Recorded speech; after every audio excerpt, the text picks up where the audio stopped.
Ibu kandung saya menjual rumah warisan ayah seharga 5 miliar rupiah. Semata-mata agar anak perempuannya punya tempat tinggal. 3 hari setelah uang itu cair, ibu mertua saya duduk di ruang tamu dan berkata dingin, "Serahkan 3 miliar untuk melunasi utang Gali. Kalau tidak, jangan anggap keluarga ini ada." Saya hanya tersenyum. Mereka tidak tahu, akta rumah itu sudah atas nama saya sendiri. Dan rekening koran di tas saya mencatat kemana setiap rupiah utang Galih mengalir. Halo, sahabat cerita. Selamat datang kembali di kanal ini. Tempat kita berbagi kisah tentang keluarga, luka, dan keadilan yang datang pada waktunya. Kalau kalian percaya bahwa pengorbanan seorang ibu tidak boleh diinjak-injak, tonton sampai akhir. Tekan tombol berlangganan dan temani saya sampai kalimat terakhir. Nama saya Anindya.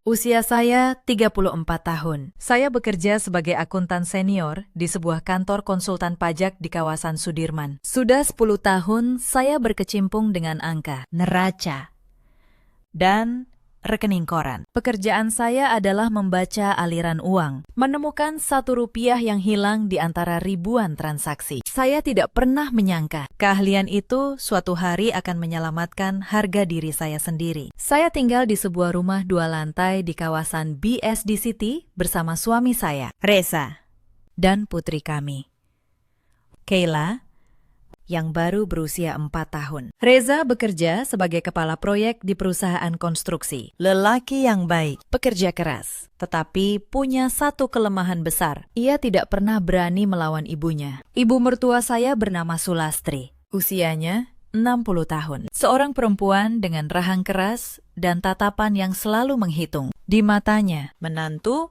bukanlah anak. Menantu adalah orang luar yang harus terus membuktikan diri. Dan pembuktian itu bagi beliau selalu diukur dengan uang. Suami saya punya seorang adik laki-laki, Galih, 30 tahun. Dan seorang kakak perempuan, Vina. Galih adalah anak kesayangan Bu Sulastri. Anak bungsu yang tidak pernah salah di mata ibunya. Meski seluruh dunia tahu betapa banyak masalah yang ia buat. Vina, kakak ipar saya, adalah perempuan yang pandai bicara. Pandai pula menyalakan api, lalu berpura-pura tidak tahu siapa yang membakar. Saya menikah dengan Reza 8 tahun lalu. Awalnya, semuanya tampak biasa saja. Bu Sulastri tidak menyukai saya, tetapi juga tidak menunjukkannya terang-terangan. Beliau hanya sering melempar kalimat-kalimat kecil yang menusuk. Tentang gaji saya, tentang rumah kontrakan kami dulu, tentang betapa lambannya kami punya rumah sendiri. Sudah berapa tahun menikah? Masih ngontrak saja, katanya suatu kali, sambil menyeruput teh. Untung Reza sabar punya istri yang begini. Saya menelan kata-kata itu berkali-kali, karena saya pikir sabar adalah harga yang harus dibayar seorang menantu. Saya keliru. Sabar yang tidak punya batas hanya akan dianggap kelemahan. Ibu kandung saya bernama Marwati. Beliau tinggal sendiri di sebuah kampung di Jawa Tengah, di rumah tua peninggalan ayah saya yang sudah lama meninggal. Rumah itu bukan rumah biasa. Di halamannya ada pohon mangga yang ditanam ayah ketika saya lahir. Di sudut belakang ada saung kecil tempat ibu berdoa setiap sore. Bertahun-tahun banyak orang menawar tanah dan rumah itu dengan harga tinggi. Ibu selalu menolak. "Selama rumah ini masih ada," kata ibu dulu, "ibu masih bisa merasakan ayahmu di sini." Tetapi tahun lalu, ibu berubah pikiran. Bukan karena beliau butuh uang untuk menikmati masa tua. Bukan pula karena ingin hidup mewah di usia senja. Ibu menjual rumah itu semata-mata karena tidak tega melihat saya dan Reza bertahun-tahun pindah dari satu kontrakan ke kontrakan lain. Saya ingat hari itu di kantor notaris. Ibu menggenggam tangan saya. Matanya basah. "Ibu sudah tua, Dek," bisiknya. "Tinggal di mana saja ibu bisa. Tapi kamu, anak ibu satu-satunya, harus punya rumah atas nama sendiri. Biar ibu tenang nanti." Rumah itu terjual 5 miliar rupiah. Ibu hanya menyimpan sedikit untuk biaya berobat jika sakit. Sisanya beliau serahkan kepada saya. Tetapi ada satu hal yang ibu minta, dan satu hal yang beliau lakukan diam-diam, yang kelak menjadi penyelamat saya. Ibu meminta agar rumah yang nanti saya beli didaftarkan atas nama saya sendiri. Bukan nama bersama, bukan nama Reza. Bukan ibu tidak percaya pada suamimu, kata ibu pelan. Tapi ibu sudah lama hidup. Ibu tahu, uang bisa mengubah orang yang paling baik sekalipun. Ini pemberian ibu untukmu. Maka harus jelas, ini milikmu. Saya menuruti permintaan ibu. Sebagai akuntan, saya paham betul pentingnya nama di atas sebuah akta. Rumah di BSD itu saya beli seharga 3,2 miliar. Akta jual belinya, sertifikatnya, semuanya atas nama Anindya. Sisa uang, hampir 1,5 miliar. Saya simpan di rekening pribadi yang juga hanya atas nama saya. Saya tidak menyembunyikannya dari Reza. Saya ceritakan semua. Reza mengangguk. Itu uang dari ibumu. Sayang, wajar kalau atas namamu, katanya saat itu. Saya pikir persoalan selesai sampai di situ. Saya keliru lagi. Persoalan justru baru dimulai. Sebelum saya melanjutkan, izinkan saya menceritakan sedikit tentang bagaimana retaknya hubungan ini bermula. Sejak awal pernikahan, ada satu pola yang selalu berulang. Setiap kali keluarga Reza butuh uang, mata mereka selalu tertuju pada saya dan Reza. Ketika Galih butuh modal usaha yang tidak pernah jadi, saya yang diminta.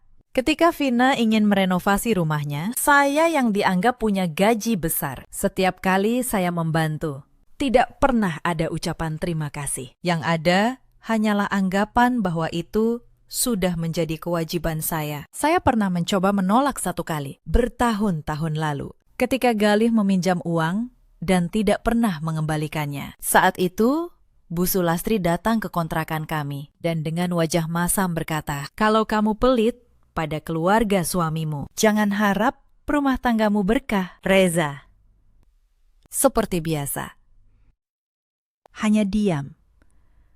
Dan akhirnya saya mengalah lagi. Saya pikir mengalah adalah cara menjaga damai. Saya tidak tahu, setiap kali saya mengalah, saya sedang mengajari mereka bahwa batas saya bisa terus didorong. Maka ketika kabar penjualan rumah ibu saya sampai, mereka tidak melihatnya sebagai milik saya. Mereka melihatnya sebagai giliran berikutnya. Bedanya, kali ini jumlahnya jauh lebih besar. Dan kali ini mereka tidak meminta. Mereka menuntut. Kabar penjualan rumah itu sampai ke telinga Bu Sulastri lebih cepat daripada angin. Saya belum sempat menceritakan apapun. Belakangan saya tahu, seorang kerabat di kampung yang melihat ibu saya menandatangani surat jual beli langsung menelpon Bu Sulastri malam itu juga. Di mata mereka, pengorbanan ibu saya bukanlah pengorbanan seorang ibu. Itu adalah rejeki nomplok yang jatuh di depan pintu keluarga Reza. 3 hari setelah uang cair, Bu Sulastri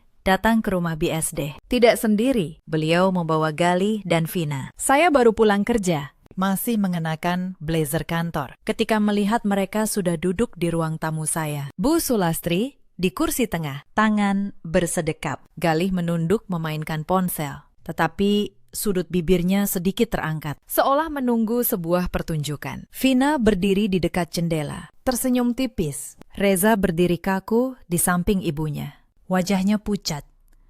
Ia menatap saya dengan tatapan yang sudah meminta maaf sebelum apapun terjadi. Tanpa basa-basi, Bu Sulastri membuka suara. "Dengar-dengar, ibumu jual rumah, dapat 5 miliar. Ya, saya terkejut.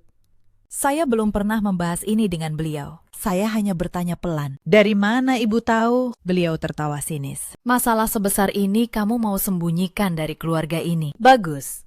Menantu macam apa kamu?" Saya menarik napas. "Bu, itu uang dari ibu saya. Untuk rumah ini. Untuk Kayla." "Justru itu," potong Bu Sulastri. Suaranya naik. "Kamu sudah dapat rumah. Sudah cukup. Sekarang giliran kamu memikirkan keluarga ini. Galih punya utang 3 miliar. Kamu serahkan 3 miliar itu untuk adikmu." Saya hampir tertawa, kalau saja bukan karena dada saya yang terasa diremas. 3 miliar, lebih besar dari seluruh sisa uang yang saya punya. Dan utang itu, utang Galih, sama sekali bukan urusan saya. "Bu," kata saya menahan suara. Utang Galih itu utang apa? Galih mengangkat wajah. Itu bukan urusanmu, Mbak.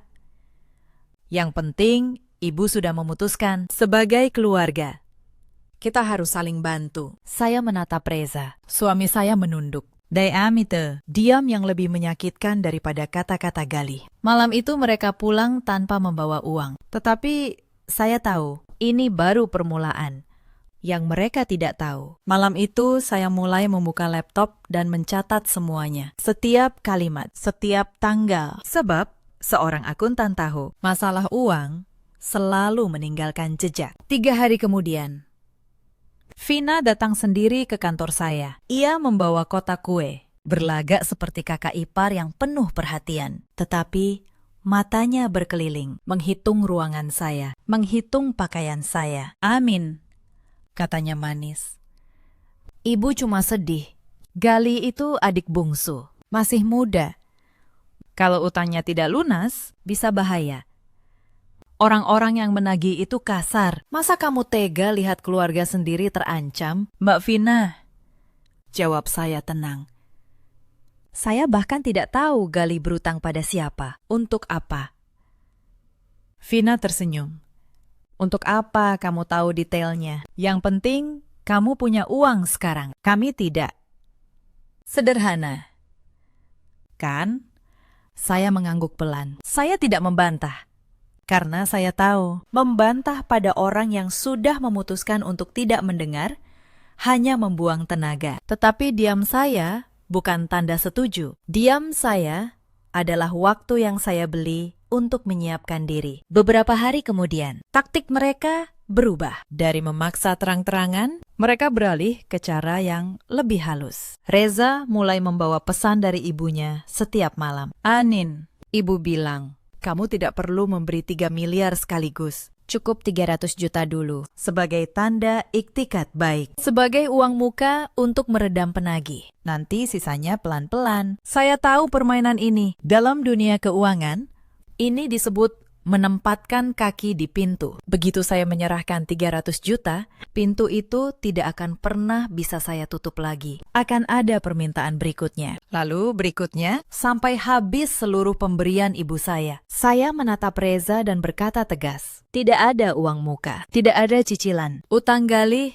bukan utang saya. Tolong sampaikan itu pada ibu. Dengan kata-kata persis seperti yang saya ucapkan. Reza menghela napas. Saya tahu ia terjepit di antara 2 perempuan. Tetapi saya juga tahu ada saatnya seorang lelaki harus memilih. Dan diam bukanlah pilihan netral. Diam adalah memihak pada yang menindas. Malam itu, Bu Sulastri menelepon saya langsung. Untuk pertama kalinya, beliau mencoba bersuara lembut.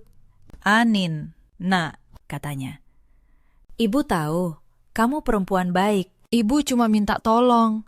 Galih itu adikmu juga sekarang. Masa kamu tega kalau dia sampai bunuh diri karena utang? Kamu yang tanggung dosanya. Saya hampir tertawa mendengar betapa liciknya kalimat itu. Mereka bahkan berani menyeret rasa bersalah dan dosa untuk menekan saya. Bu, jawab saya. Kalau ibu benar-benar sayang pada Galih, bawa dia ke lembaga bantuan utang. Laporkan situs judi yang menjeratnya. Itu menyelamatkan dia, bukan menyuruh saya membayar, supaya dia bisa kembali berjudi besok lusa. Telepon ditutup dengan kasar dari seberang. Dan saya tahu, perang dingin ini akan segera memanas. Sementara itu, tekanan dari keluarga besar semakin menjadi-jadi. Vina rupanya tidak tinggal diam. Ia membuat grup percakapan keluarga. Dan di sana, ia menceritakan versinya. Bahwa saya menantu kaya yang pelit. Bahwa ibu saya menjual rumah 5 miliar. Tetapi saya tidak mau membantu adik ipar sendiri. Bahwa saya sombong sejak punya rumah. Satu persatu kerabat Reza ikut menghakimi. Tanpa pernah sekalipun bertanya kepada saya. Bibi Reza menelpon. Berkata bahwa saya mempermalukan keluarga. Paman Reza mengirim pesan panjang tentang pentingnya mengalah demi keharmonisan. Tidak ada satupun yang bertanya, untuk apa utang Galih? Tidak ada yang bertanya, apakah saya baik-baik saja? Saya membalas semua dengan sopan dan tidak menjanjikan apapun. Tetapi di dalam hati, saya mencatat siapa yang menghakimi tanpa bertanya? Siapa yang ikut menyalakan api? Bukan untuk membalas dendam, tetapi agar saya tahu kelak siapa yang pantas saya percaya dan siapa yang tidak. Sepekan kemudian, masalah merembet ke arah yang tidak saya duga. Saya menerima telepon dari sebuah perusahaan pembiayaan. Petugasnya menanyakan tentang sebuah pengajuan pinjaman yang katanya menggunakan data saya. Saya tertegun. Saya tidak pernah mengajukan pinjaman apapun. Saya minta detailnya. Lalu saya catat nomor dan nama petugas itu. Sebagai akuntan, saya tahu ini bukan kesalahan biasa. Malam itu, saya bertanya pada Reza. Reza, apakah Galih pernah meminjam KTP atau data saya? Reza terdiam terlalu lama. Sayang, mungkin. Mungkin dia hanya butuh referensi. Galih bilang dia akan mengurus sendiri. Saya menatap suami saya. Dan untuk pertama kalinya, saya merasa benar-benar sendirian di rumah yang dibeli dari pengorbanan ibu saya. Reza, ada orang memakai data saya untuk berutang. Itu bukan referensi, itu kejahatan. Reza tidak menjawab. Ia hanya menunduk, seperti biasa. Saya tidak tidur malam itu, bukan karena marah.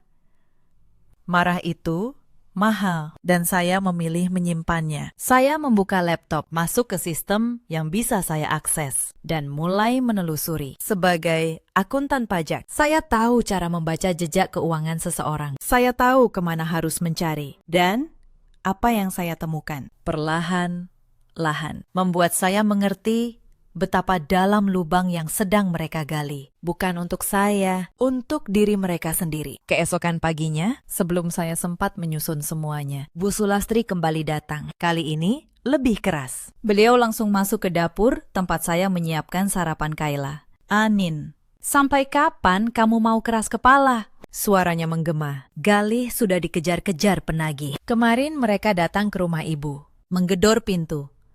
Apa kamu mau ibu yang tua ini mati ketakutan? Saya meletakkan sendok.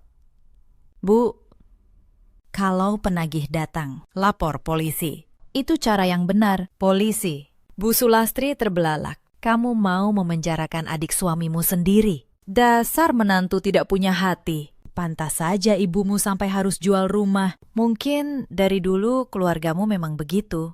Mementingkan diri sendiri. Kalimat itu, kalimat yang menyeret nama almarhumah ibu saya. Saya merasa sesuatu di dalam dada saya retak. Tetapi, saya tidak menangis di depan beliau. Saya hanya berkata pelan, Bu, tolong jangan bawa-bawa ibu saya. Beliau sudah tidak ada. Dan rumah ini dibeli dari kasih sayang beliau. Bu Sulastri mendengus. Kasih sayang, uang itu sudah jadi rezeki keluarga kita. Begitu kamu menikahi anak ibu, ingat itu.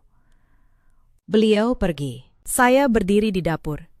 Tangan saya gemetar. Tetapi pikiran saya justru semakin jernih. Saya tahu, batas itu sudah dilewati. Dan saya mulai menyusun rencana. Tetapi sebelum saya sempat melangkah lebih jauh, terjadi sesuatu yang membuat darah saya benar-benar mendidih. Suatu siang, pihak sekolah Kayla menelpon saya. Suara guru di seberang terdengar khawatir. Bu Anin, ada 2 orang lelaki tadi datang ke depan sekolah, menanyakan tentang anak ibu. Mereka bertanya alamat rumah dan jadwal jemput. Kami merasa janggal, jadi tidak kami beritahu. Tapi sebaiknya ibu berhati-hati. Tangan saya dingin seketika. Para penagih utang, Galih, yang tidak berhasil menekan saya melalui keluarga, kini mencoba cara paling rendah. Mengincar anak saya yang baru 4 tahun. Saya langsung menjemput Kayla, memeluknya erat-erat. Dan pada saat itu, sesuatu di dalam diri saya berubah. Selama ini saya bersabar demi keutuhan keluarga. Tetapi ketika bahaya itu menyentuh anak saya, kesabaran saya berubah menjadi tekad yang dingin dan tajam. Malam itu, saya tidak lagi sekadar mencatat. Saya menyusun strategi. Saya melaporkan ancaman terhadap Kayla ke pihak berwajib, lengkap dengan keterangan dari sekolah. Saya memasang kamera pengawas di sekeliling rumah, dan saya menggandakan seluruh bukti yang sudah saya kumpulkan, menyimpannya di tempat yang aman, dan menitipkan satu salinan pada Mbak Rosa. Lalu saya kembali menelusuri jejak keuangan Galih lebih dalam. Dan apa yang saya temukan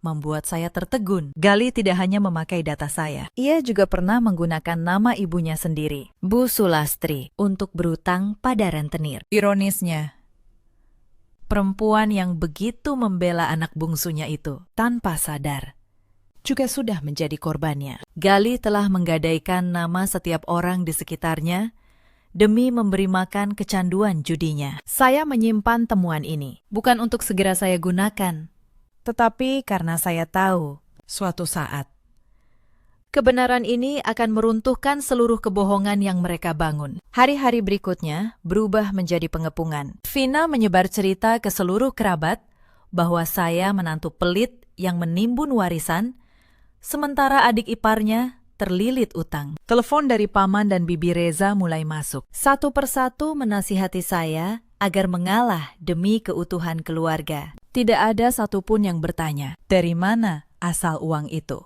Tidak ada yang bertanya, utang Galih itu utang apa? Dipakai untuk apa? Saya menjawab setiap telepon dengan sopan dan tidak menjanjikan apapun. Sementara itu, di balik layar, saya terus menelusuri. Saya menemukan bahwa utang Galih bukan utang usaha, bukan utang berobat. Itu adalah utang dari kekalahan judi online yang sudah berlangsung lebih dari setahun. 3 miliar itu hanya yang tercatat. Yang sebenarnya mungkin lebih. Dan saya menemukan sesuatu yang lebih mengguncang. Galih tidak hanya berutang atas namanya sendiri. Ia mulai memakai data orang lain, termasuk data saya, yang entah ia dapat dari mana. Mungkin dari dokumen yang pernah saya tinggalkan di rumah Bu Sulastri saat acara keluarga. Saya mulai mengumpulkan bukti, salinan pengajuan pinjaman, catatan dari perusahaan pembiayaan, tangkapan layar percakapan yang tanpa sengaja saya lihat di ponsel Reza. Ketika Galih mengirim pesan, memintanya membujuk saya. Lalu datang pukulan yang mereka kira akan menjatuhkan saya. Suatu Sabtu, Bu Sulastri mengundang saya dan Reza ke rumahnya. Katanya,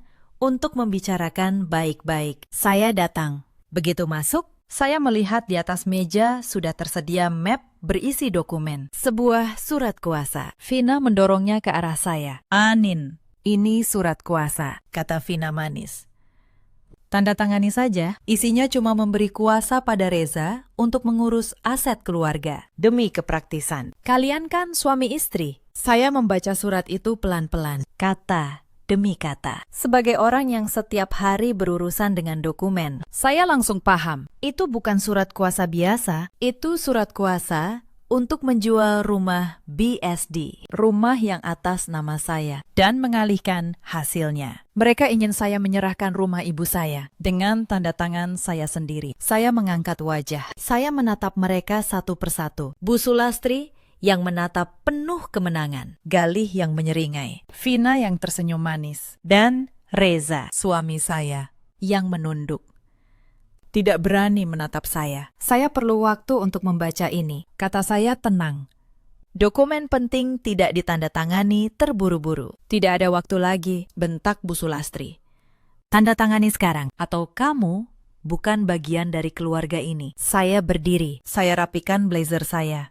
Kalau begitu, kata saya pelan, mungkin memang lebih baik saya bukan bagian dari keluarga yang menukar menantunya dengan 3 miliar rupiah. Saya melangkah keluar. Di belakang saya terdengar teriakan Bu Sulastri, makian Galih, dan suara Vina yang menghasut. Tetapi saya tidak menoleh, karena di tas saya, map dokumen sudah lengkap. Akta rumah atas nama saya, rekening koran yang mencatat aliran uang, dan bukti bahwa Galih telah memalsukan data saya untuk berutang. Mereka pikir mereka sedang menjebak saya. Mereka tidak tahu malam itu.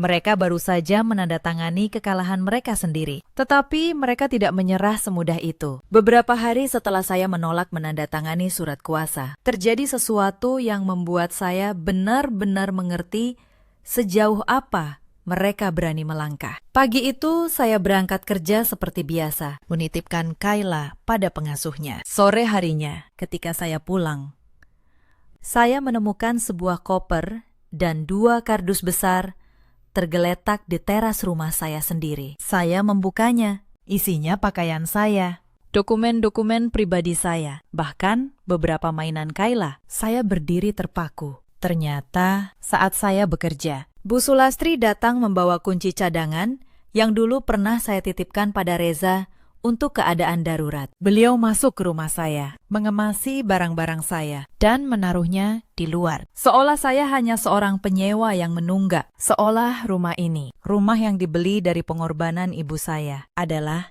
milik beliau. Pengasuh Kayla menceritakan semuanya dengan gemetar. Nyonya, Bu Sulastri bilang kalau Ibu Anin tidak mau menyerahkan uang. Lebih baik ibu pergi dari rumah ini. Katanya, ini rumah keluarga, bukan rumah ibu sendiri. Saya menarik napas panjang. Di saat itu, banyak perempuan mungkin akan menangis atau berlari menemui suaminya sambil meratap. Saya tidak. Saya justru merasa semakin tenang karena setiap tindakan mereka, setiap pelanggaran yang mereka lakukan, menambah satu lagi bukti ke dalam map saya. Saya memungut barang-barang saya, membawanya kembali masuk, lalu mengganti seluruh kunci rumah pada malam itu juga. Rumah ini atas nama saya, dan mulai sekarang hanya saya yang memegang kuncinya. Ketika Reza pulang dan tahu apa yang dilakukan ibunya, ia hanya bisa menunduk. Maaf, Anin, saya tidak tahu ibu akan senekat itu. Reza,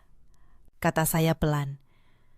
Masalahnya, bukan kamu tidak tahu. Masalahnya, setiap kali ibu melangkahi batas, kamu selalu memilih tidak melihat. Belum reda kejadian itu, Gali datang sendiri ke rumah saya keesokan malamnya. Ia menggedor pintu keras-keras. Wajahnya merah. Napasnya bau alkohol. Mbak, teriaknya. Kamu pikir kamu siapa? Karena uang ibumu. Kamu jadi sombong begini. Penagih sudah mengejar aku setiap hari. Kalau aku kenapa-kenapa, itu salahmu. Saya berdiri di balik pintu yang setengah terbuka, dengan ponsel di tangan yang sedang merekam. Gali, kata saya, tenang, utangmu adalah pilihanmu, bukan tanggung jawab saya. Dan jangan mengancam saya. Setiap kata yang kamu ucapkan sedang saya rekam. Gali terkesiap. Ia tidak menyangka saya akan setenang itu. Ia mengumpat sekali lagi, lalu pergi dengan langkah terhuyung. Saya menutup pintu, menyimpan rekaman itu rapi-rapi. Satu lagi bukti, mereka terus menyerang dan tanpa sadar. Terus memberi saya senjata. Tetapi pukulan paling menyakitkan datang dari tempat yang paling tidak saya duga. Suatu malam, ketika saya memeriksa mutasi rekening bersama kami, rekening yang kami gunakan untuk kebutuhan rumah tangga sehari-hari, saya menemukan beberapa transfer yang janggal. Jumlahnya tidak besar, masing-masing beberapa juta. Tetapi berulang, dan semuanya mengalir ke satu nama, Gali. Saya duduk diam menatap layar ponsel saya. Reza, suami saya, ternyata diam-diam sudah memberi uang pada adiknya selama berbulan-bulan, tanpa pernah berkata apapun kepada saya, dari rekening yang seharusnya untuk Kayla, untuk rumah kami, untuk masa depan kami. Malam itu saya tunjukkan mutasi itu pada Reza. Wajahnya langsung pucat. Anin, saya hanya kasihan. Galih terus merengek. Ibu terus menekan. Saya tidak tahu harus bagaimana. Reza, kata saya. Dan untuk pertama kalinya, suara saya benar-benar dingin. Kamu boleh memberi uangmu sendiri pada siapapun. Tapi kamu mengambil dari rekening keluarga kita untuk membiayai kecanduan judi adikmu. Tanpa sepatah kata pun pada saya. Tahukah kamu apa namanya itu? Itu pengkhianatan. Reza menunduk. Air matanya jatuh. Maaf, Anin, saya benar-benar minta maaf. Saya tidak menjawab. Saya hanya berdiri, lalu memindahkan tabungan Kayla ke rekening yang hanya bisa saya akses. Dan untuk pertama kalinya, saya menyadari sesuatu. Saya harus melindungi diri saya, bukan hanya dari keluarga suami saya, tetapi kadang juga dari kelemahan suami saya sendiri. Itu adalah malam tersepi dalam hidup saya, tetapi juga malam ketika saya berhenti berharap diselamatkan oleh orang lain dan mulai menyelamatkan diri saya sendiri. Selama 2 minggu setelah itu, rumah saya menjadi medan perang yang sunyi. Reza pulang larut, jarang bicara. Setiap malam, ponselnya berdering, dan saya tahu siapa yang menelpon. Ibunya, adiknya, menekan dari segala arah. Saya tidak melarang Reza menjawab, saya hanya memperhatikan. Sebab seorang yang sedang menelusuri kebenaran tidak butuh berteriak. Ia hanya butuh sabar dan bukti. Suatu malam, Reza akhirnya duduk di tepi tempat tidur. Wajahnya hancur. "Anin," katanya serak. "Ibu bilang, kalau kamu tidak mau membantu, kita harus bercerai." Ibu bilang, "Kamu menantu pembawa sial." Saya menatap suami saya lama sekali. "Dan kamu, Reza, apa kamu juga berpikir begitu?" Reza menggeleng pelan, tetapi ia tidak berani berkata tidak dengan suara keras. Itulah masalahnya. Lelaki yang tidak berani membela istrinya bukan karena ia tidak mencintai, tetapi karena ia lebih takut pada ibunya daripada sayang pada keluarganya sendiri. Saya tidak marah pada Reza malam itu. Saya hanya merasa lelah. Lelah menjadi satu-satunya orang dewasa di rumah ini. "Reza," kata saya akhirnya, "saya tidak akan menandatangani apapun, dan saya tidak akan bercerai karena diusir. Kalau kamu ingin berpisah, itu pilihanmu. Tapi rumah ini dan harga diri saya tidak akan saya serahkan." Gali semakin nekat. Suatu hari, saya menerima surat dari sebuah bank. Kali ini bukan sekedar pengajuan. Itu adalah surat penagihan atas pinjaman sebesar 500 juta rupiah yang katanya saya ajukan dan saya tanda tangani. Saya membuka surat itu dengan tangan dingin. Di lampirannya ada salinan formulir dan di kolom tanda tangan ada coretan yang menyerupai tanda tangan saya. Menyerupai, tetapi bukan.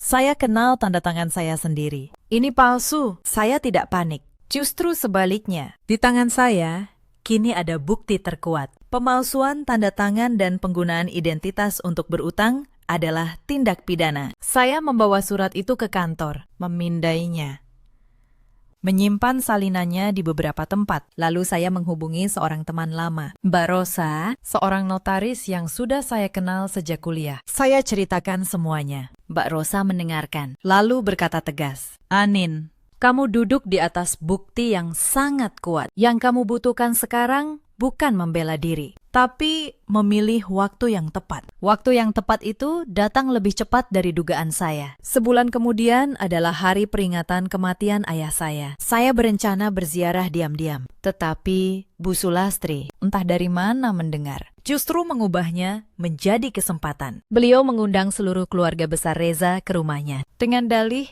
acara keluarga. Saya tahu betul, itu bukan untuk menghormati ayah saya. Itu adalah sidang, dan saya adalah terdakwanya. Saya datang. Saya kenakan pakaian sederhana. Di tangan saya hanya sebuah tas kecil. Tetapi di dalam tas itu ada semua yang saya butuhkan. Ruang tamu Bu Sulastri penuh.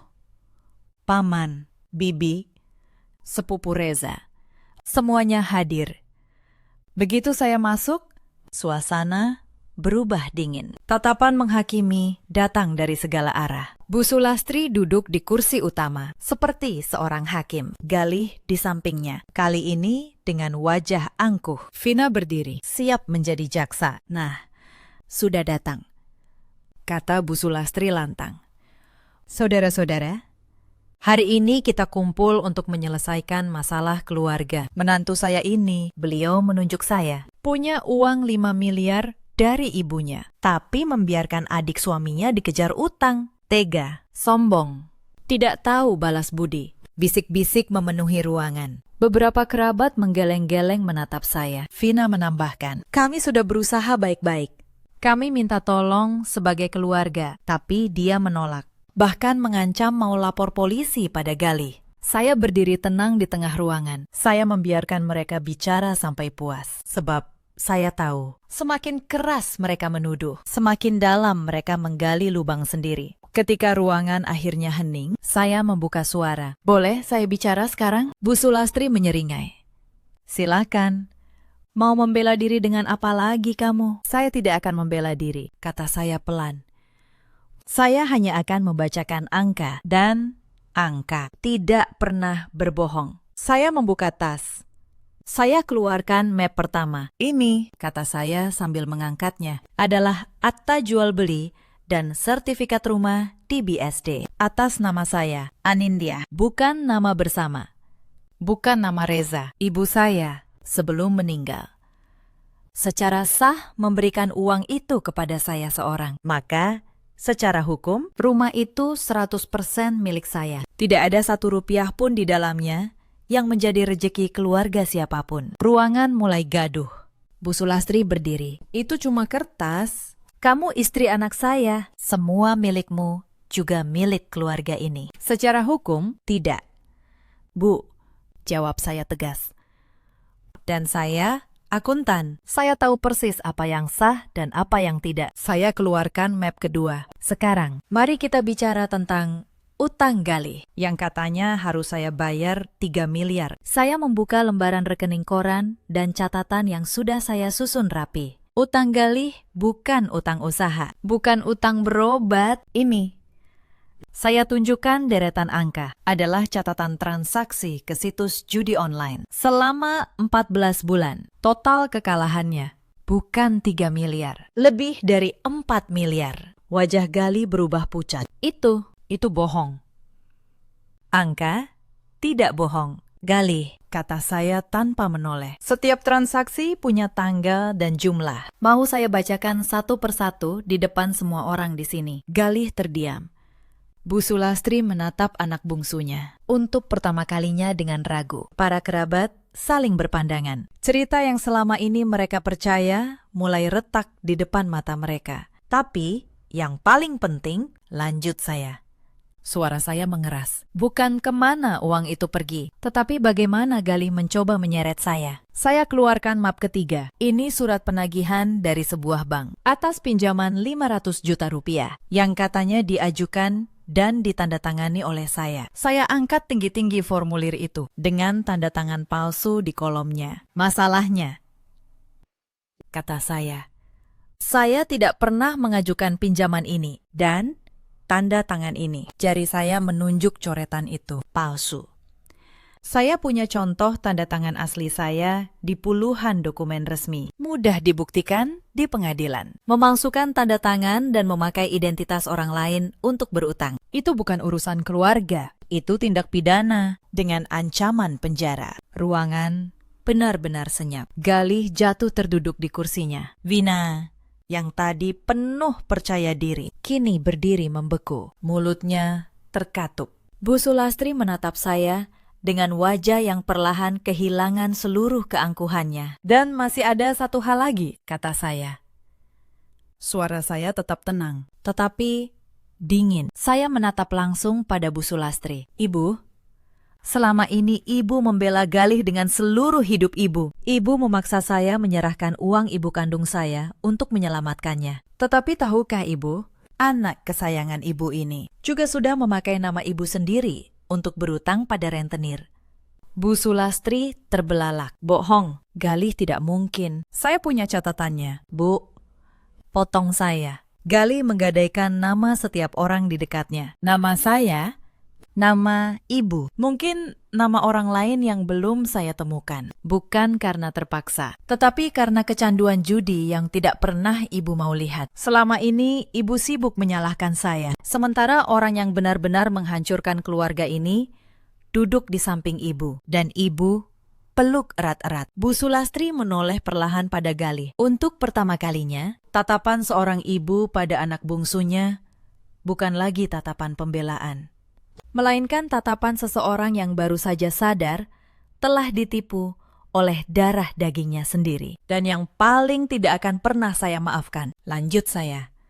Suara saya akhirnya bergetar oleh amarah yang selama ini saya tahan. Adalah ketika penagih utang Galih datang ke sekolah anak saya, menanyakan alamat Kayla, mengincar anak berusia 4 tahun, karena utang yang sama sekali bukan urusan kami. Saya menatap seluruh ruangan. Kalian semua yang selama ini menghakimi saya, di mana kalian saat anak saya terancam. Tidak ada satupun dari kalian yang bertanya apakah saya dan anak saya aman. Ruangan itu kini benar-benar mati. Beberapa kerabat menundukkan kepala, malu. Suara isak tertahan terdengar dari sudut ruangan. Jadi, kata saya, menutup map saya satu persatu selama ini. Yang kalian sebut menantu pelit, menantu pembawa sial, adalah satu-satunya orang yang sengaja kalian peras untuk menutupi kehancuran anak kesayangan kalian sendiri. Kalian datang ke rumah saya, menyebut nama almarhumah ibu saya dengan hinaan. Memaksa saya menandatangani surat kuasa untuk menjual rumah pemberian beliau. Dan ketika saya menolak, kalian memalsukan tanda tangan saya. Saya menatap Reza.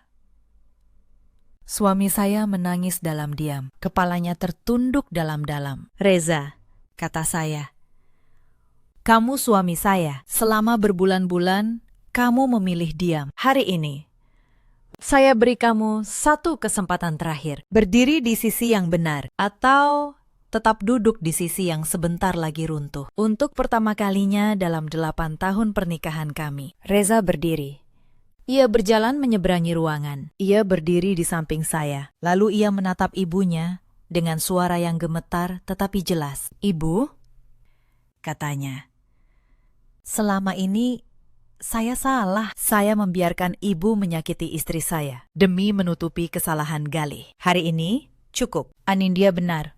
Dan saya memilih berdiri di sisi istri saya. Bu Sulastri terhuyung ke kursinya. Wajahnya yang selama ini begitu keras kini retak menjadi kebingungan seorang ibu yang terlalu lama membela anak yang salah hingga lupa pada anak yang benar. Saya tidak berteriak.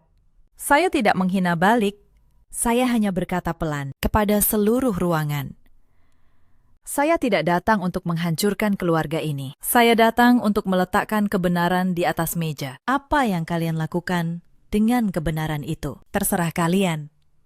Tapi, mulai hari ini, tidak ada lagi yang boleh menyentuh rumah pemberian ibu saya. Dan tidak ada lagi yang boleh memakai nama saya untuk kejahatan. Saya mengambil tas saya. Saya menggandeng tangan Reza, dan kami berjalan keluar dari rumah itu, melewati kerabat yang tertunduk, melewati Vina yang tidak lagi bisa bicara, melewati Galih yang terduduk dalam kehancurannya sendiri. Hari-hari setelah pertemuan itu tidak langsung menjadi tenang. Justru sebaliknya, keluarga besar Reza terpecah. Sebagian kerabat yang dulu ikut menyalahkan saya, kini berbalik.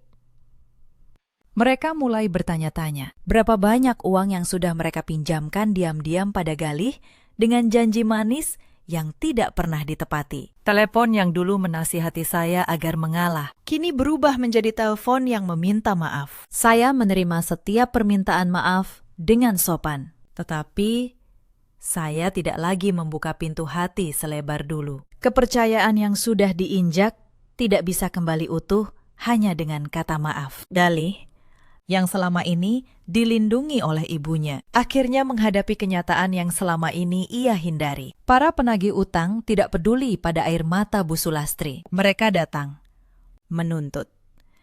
Dan tidak ada lagi menantu yang bisa diperas untuk membayar. Saya tidak ikut campur.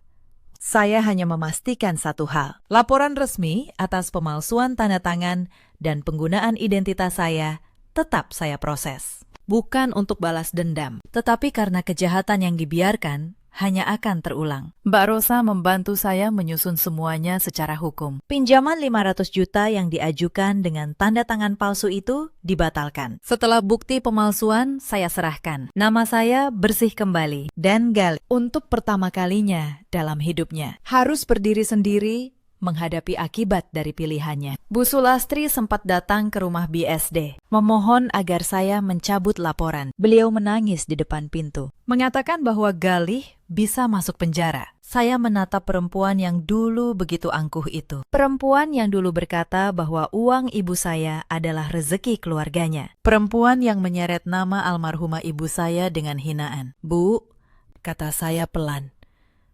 Ketika ibu memaksa saya menyerahkan 3 miliar, ibu pernah memikirkan perasaan saya. Ketika ibu menghina ibu saya yang sudah meninggal, ibu pernah berpikir itu kejam. Saya tidak akan mencabut laporan tentang pemalsuan. Tetapi saya juga tidak akan menuntut lebih dari yang seharusnya. Galih akan menghadapi apa yang menjadi haknya, tidak lebih, tidak kurang.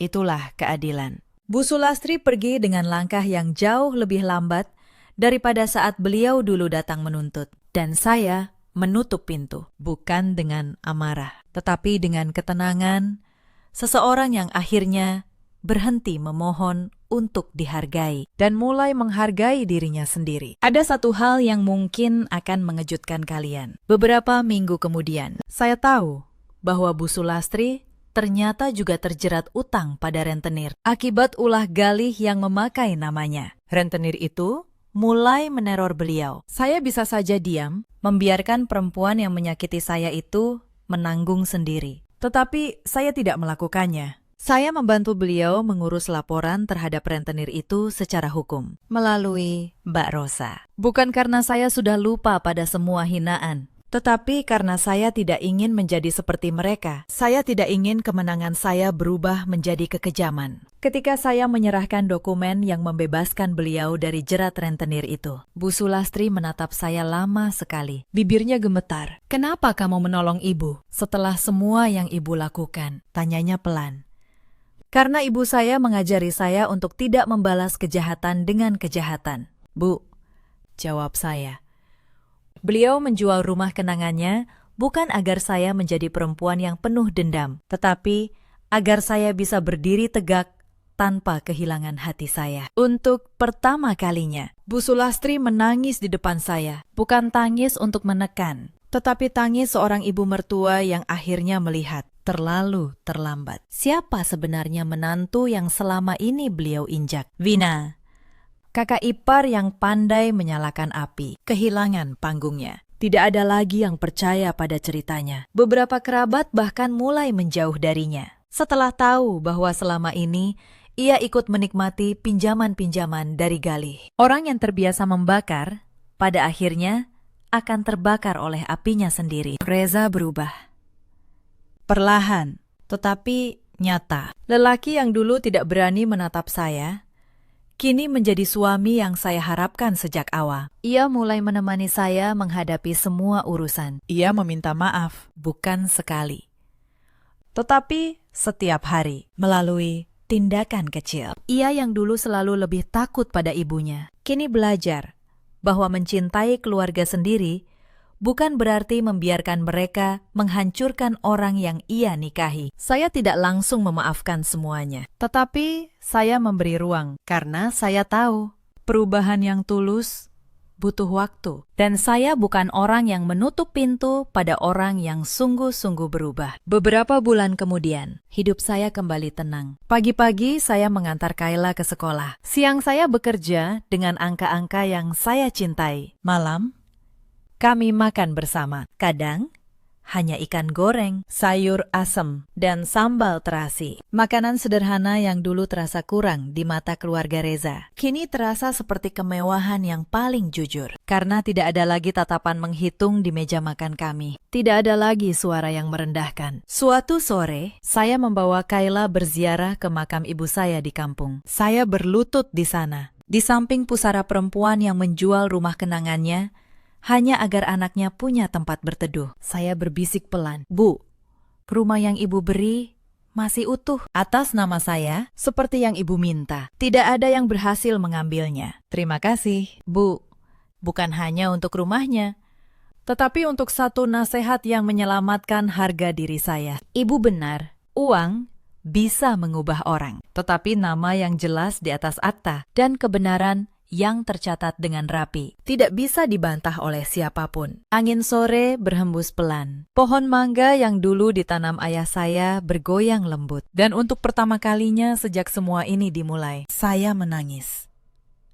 Bukan tangis kekalahan, tetapi tangis seorang anak yang akhirnya bisa berkata pada ibunya bahwa pengorbanannya tidak sia-sia. Cerita ini mengajarkan satu hal, kebaikan tidak berarti kelemahan, dan kesabaran bukan berarti membiarkan diri diinjak tanpa batas. Jangan pernah menyerahkan apa yang menjadi hak kalian hanya karena takut disebut tidak tahu balas budi. Dan jangan pernah membiarkan siapapun, bahkan keluarga sekalipun, mengubah pengorbanan orang yang kalian cintai menjadi sekedar rejeki yang bisa direbut. Di luar sana, ada banyak perempuan seperti saya dulu. Perempuan yang setiap hari menelan hinaan demi menjaga keutuhan rumah tangga. Yang dipaksa memilih antara harga diri dan kata keluarga. Kepada kalian, saya ingin berkata, menjaga keutuhan keluarga tidak pernah berarti menghancurkan diri sendiri. Keluarga yang sehat tidak dibangun di atas pengorbanan satu orang yang terus diperas. Di luar sana, ada juga banyak suami seperti Reza dulu. Lelaki yang mencintai istrinya, tetapi terlalu takut untuk membelanya. Kepada kalian, ketahuilah,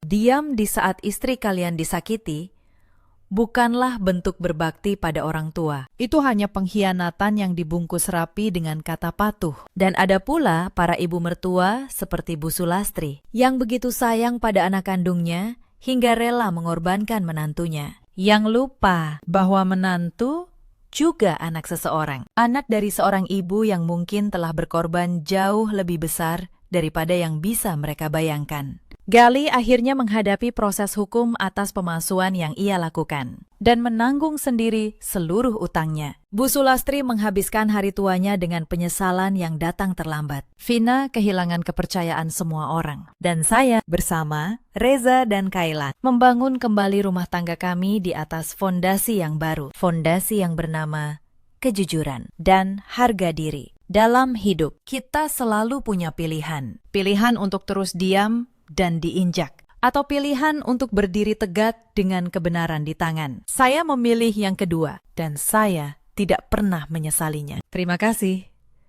Sahabat cerita, sudah menemani saya sampai kalimat terakhir. Kalau kisah ini menyentuh hati kalian, ceritakan pengalaman kalian di kolom komentar. Mungkin di luar sana ada seseorang yang sedang berjuang dan butuh tahu bahwa ia tidak sendirian. Sampai jumpa di kisah berikutnya. Saat saya hamil 8 bulan, suami saya menikahi gundiknya di sebuah hotel mewah. Uang biaya persalinan anak saya, mereka curi sampai habis untuk menyewa gedung pesta itu. Ibu mertua saya yang mengatur semuanya. Mereka pikir saya hanya perempuan lemah yang bisa diinjak. Mereka tidak tahu gedung tempat mereka berpesta itu. Sayalah pemiliknya hari itu.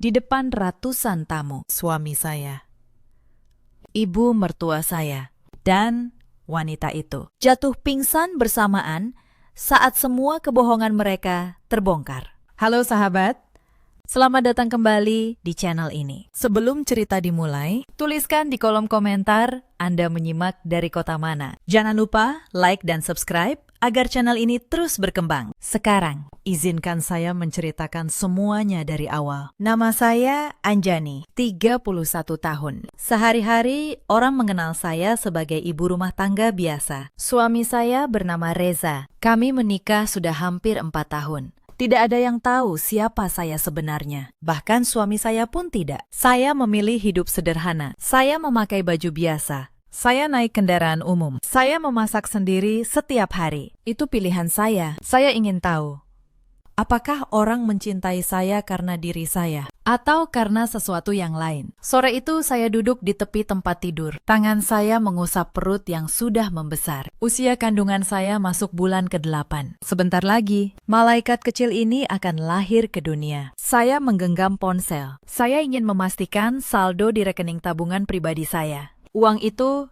saya kumpulkan sedikit demi sedikit, bukan dari kekayaan yang saya sembunyikan, melainkan dari uang belanja yang saya sisihkan. Saya sengaja begitu. Saya ingin merasakan menabung seperti perempuan biasa demi anak saya. Uang itu untuk biaya persalinan, untuk perlengkapan bayi, untuk hari pertama anak saya di dunia. Layar ponsel menyala. Jantung saya seakan berhenti. Saldo yang seharusnya berjumlah puluhan juta, kini hanya tersisa beberapa ribu rupiah. Seluruh uang itu lenyap. Saya menarik napas panjang. Saya pikir mungkin ada kesalahan sistem. Saya menyegarkan aplikasi itu berkali-kali. Hasilnya tetap sama. Uang itu benar-benar sudah tidak ada. Pintu kamar tiba-tiba terbuka. Reza masuk dengan wajah gelisah yang ia coba sembunyikan. Saya berdiri menghampirinya. Saya bertanya, kemana perginya semua uang di rekening saya? Hanya dia yang tahu, kata sandi saya. Reza menatap saya dengan pandangan tajam. Ia justru membentak, katanya.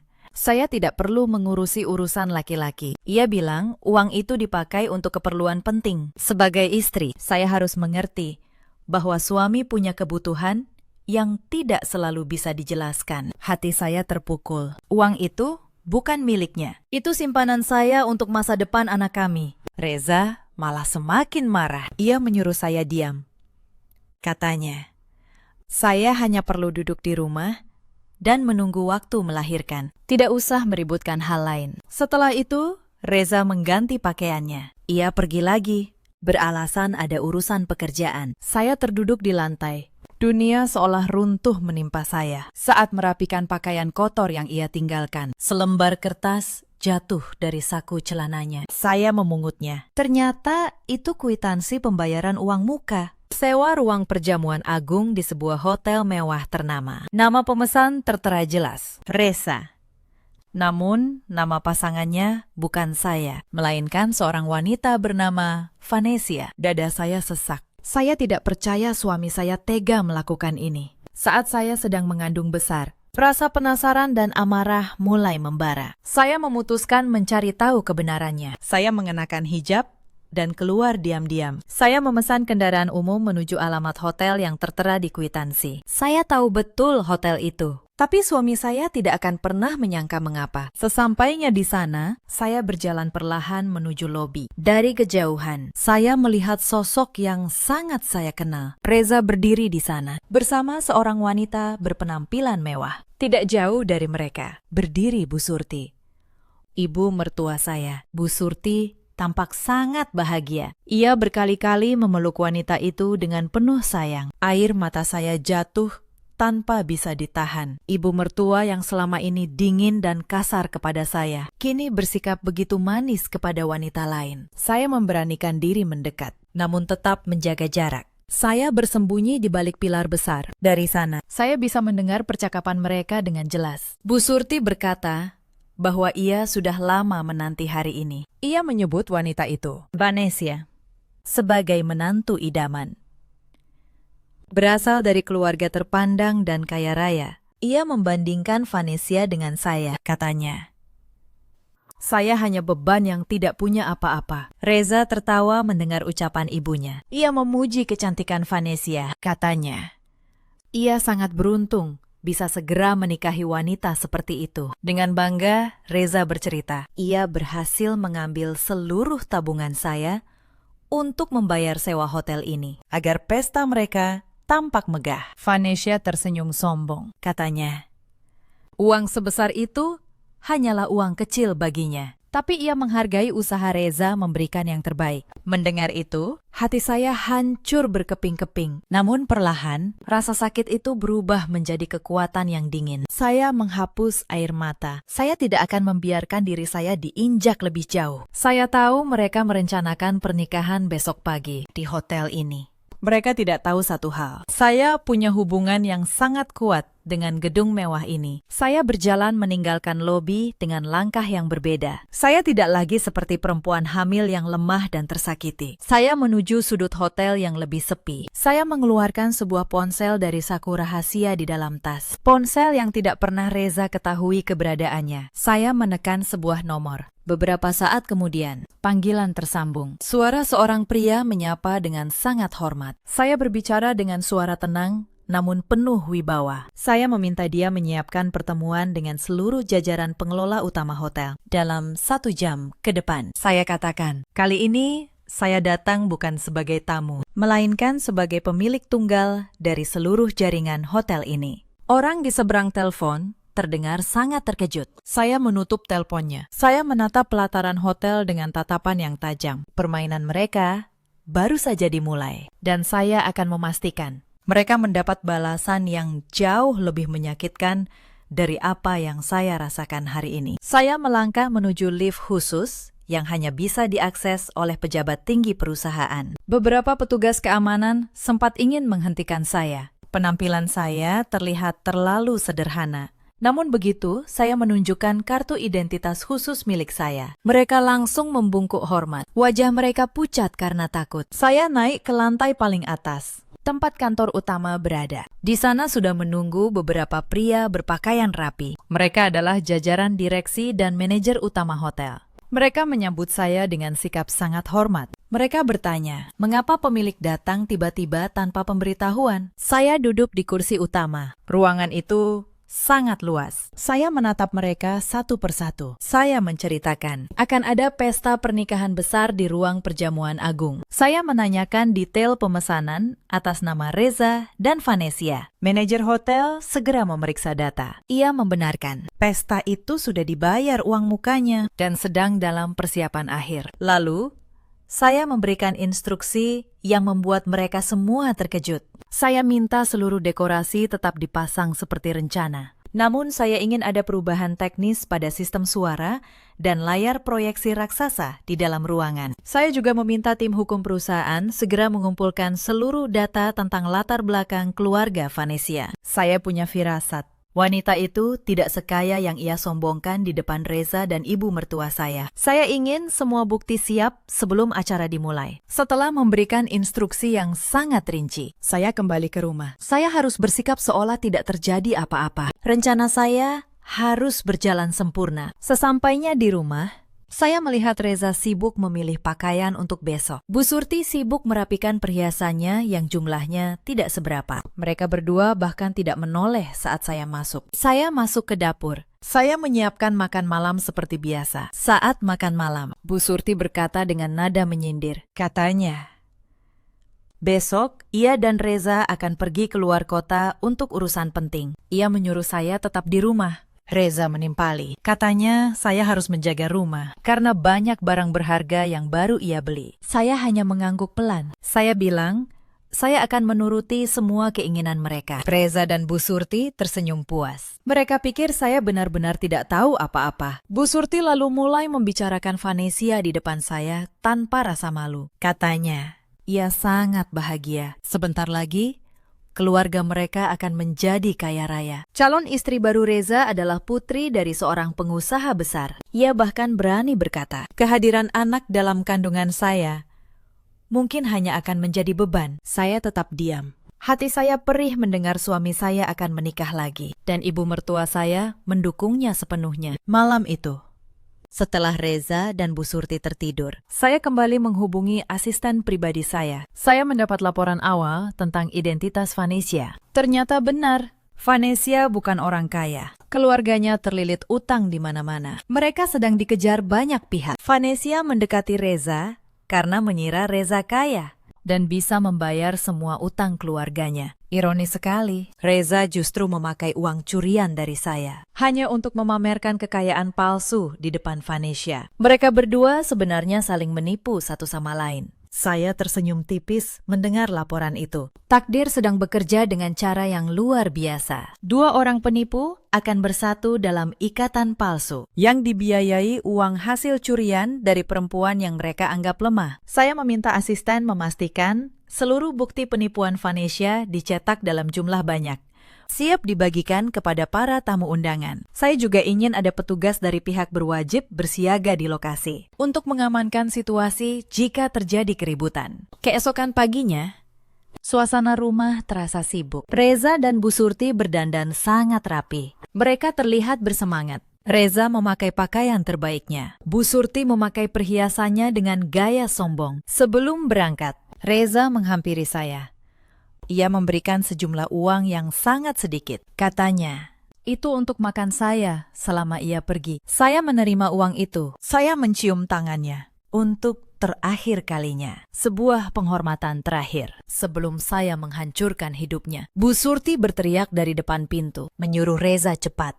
Mereka tidak boleh terlambat ke hotel itu. Setelah kendaraan mereka pergi, saya masuk ke kamar. Saya tidak lagi memakai baju rumahan. Saya mengenakan hijab anggun dengan bahan berkualitas tinggi. Saya memakai pakaian khusus ibu hamil, rancangan perancang busana ternama. Riasan wajah saya natural, namun memancarkan aura kekuasaan. Sebuah kendaraan khusus sudah menunggu. Sopir membuka pintu dengan hormat. Saya masuk dan duduk dengan tenang. Di perjalanan, saya memeriksa kembali seluruh dokumen di dalam tas. Semuanya sudah siap.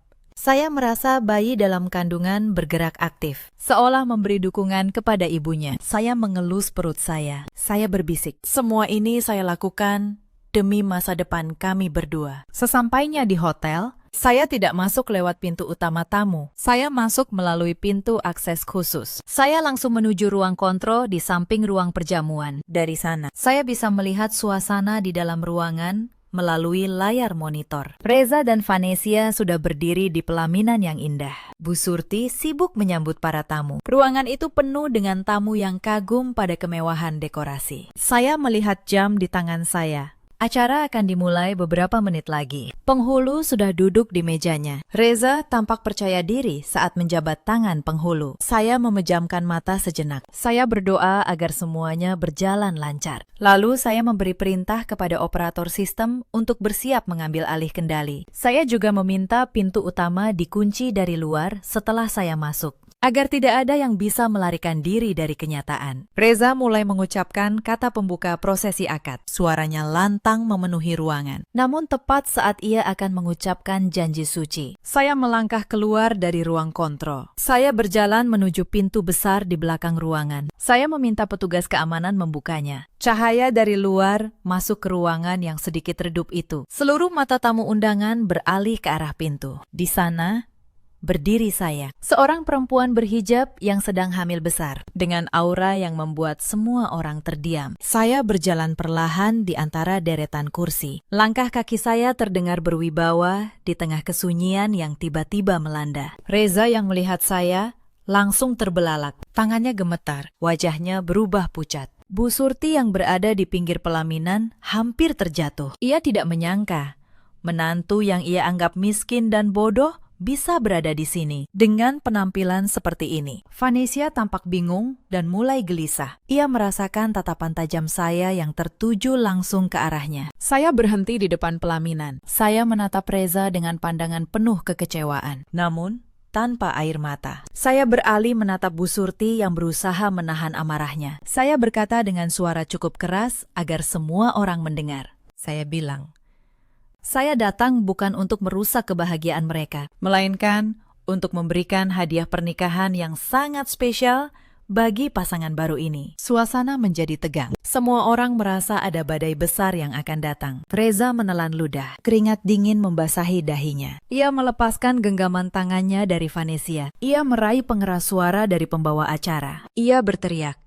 menyuruh saya pergi. Ia mengatakan kepada para tamu bahwa saya perempuan yang kehilangan kewarasan, sengaja datang mengacaukan acara keluarganya. Kata-kata Reza terdengar kasar, namun saya hanya membalasnya dengan senyuman tipis. Melihat saya tidak juga pergi, Bu Surti ikut turun tangan. Ia menuruni tangga pelaminan. Wajahnya berkerut menahan amarah. Ia menunjuk tepat ke wajah saya. Ia mulai mengeluarkan hinaan yang selama ini sering ia lontarkan di rumah. Ia menyebut saya menantu yang tidak tahu diri, tidak punya apa-apa, hanya benalu dalam kehidupan Reza. Dengan bangga, Bu Surti mengumumkan kepada semua orang bahwa putranya pantas mendapatkan pendamping yang jauh lebih baik dan lebih kaya, seperti Vanessa. Bukan perempuan miskin yang hanya bisa menangis di sudut rumah. Saya membiarkan ibu mertua saya selesai bicara. Saya teringat semua pengorbanan saya selama ini. Saya selalu bangun paling awal menyiapkan sarapan. Saya membersihkan rumah setiap hari. Saya merawat Bu Surti saat ia sakit. Semua pengabdian itu tidak pernah ada artinya di matanya, hanya karena saya menyembunyikan jati diri saya dan memilih hidup sederhana. Saya menarik napas panjang.